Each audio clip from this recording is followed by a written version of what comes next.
World war one को अक्सर एक असैसिनेशन से जोड़कर समझाया जाता है, लेकिन कोई भी एक गोली वर्ल्ड वॉर की शुरुआत नहीं कर सकती। उससे पहले दशकों तक इकोनॉमिक और ट्रेड प्रेशर बिल्डअप होता है।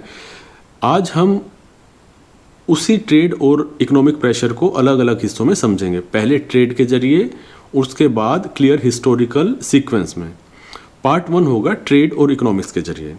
वार से पहले जो 18वीं और 19वीं सदी के यूरोप में इंडस्ट्रियल रिवॉल्यूशन के कारण प्रोडक्शन बहुत तेज़ी से बढ़ा, लेकिन वर्कर बेहद गरीब थे, वो अपना बनाया सामान अफोर्ड भी नहीं कर पाते थे। इसका नतीजा ये हुआ कि जो डोमेस्टिक डिमांड थी वो बहुत कम हो गई। अब जो इलीट्स थे उनके पास ये सवाल था कि फैक्ट्री लगा तो दें, लेकिन खरीदेगा कौन, इसलिए फैक्ट्री लगाना प्रॉफिटेबल नहीं रहा। इस ओवर प्रोडक्शन क्राइसिस के कारण मार्केट तो सीमित होगी, लेकिन प्रॉफिटेबल भी नेगेटिव चला गया था। अब यूरोप के सामने दो रास्ते थे, या तो वर्कर की सैलरी बढ़ा दें या बाहर के देशों को कॉलोनाइज करके उनके लिए मार्केट ढूंढे अपने वर्कर्स के सामान के लिए। यूरोप ने दूसरा रास्ता चुना, इसीलिए वहाँ के लोगों ने सबसे ज़्यादा कॉलोनाइज किया दुनिया को। तो यूरोप ने एशिया अफ्रीका में अपनी कॉलोनीज बनाई, भारत को गुलाम बनाया और लोकल इंडस्ट्री को डिस्ट्रॉय किया, और अपने यहाँ सस्ता सामान यहाँ से ले गए और अपना महंगा एलीट सामान यहाँ बेच दिया। जब यूरोप इंडस्ट्रियल रिवॉल्यूशन से पहले भारत का जीडीपी दुनिया के जीडीपी में 26% का कंट्रीब्यूशन देता था, और जब इंग्लैंड का जीडीपी 1.2% था। लेकिन जब इंग्लैंड छोड़ के गया भारत को, जो भारत का जीडीपी 2 या 3% के बीच में रह गया। तो यानी कितना ज़्यादा एक्सप्लॉयटेशन किया भारतीय लोगों का, आप ये सोच के देख सकते हैं।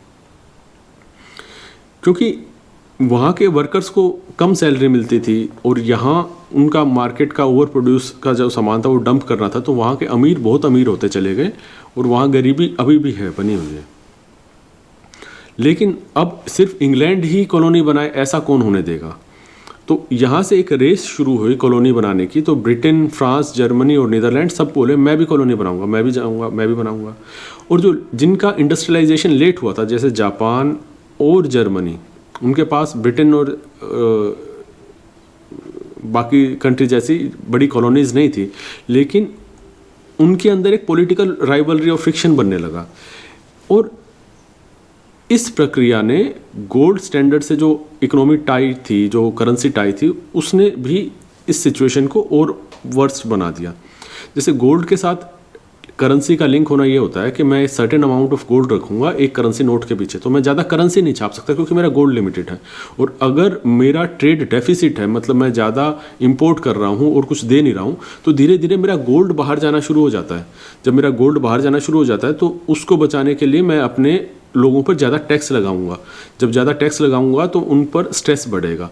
तो इस तरीके से गोल्ड के स्टैंडर्ड ने भी इकोनॉमी और डोमेस्टिक जो लोगों का उनको ज़्यादा स्ट्रेस में रखा। अब जो डोमेस्टिक इकोनॉमिक प्रेशर था, धीरे धीरे बाहर की तरफ एक्सपोर्ट करना शुरू किया यूरोप ने, और यहीं से इकोनॉमिक पॉलिसी बदलती है।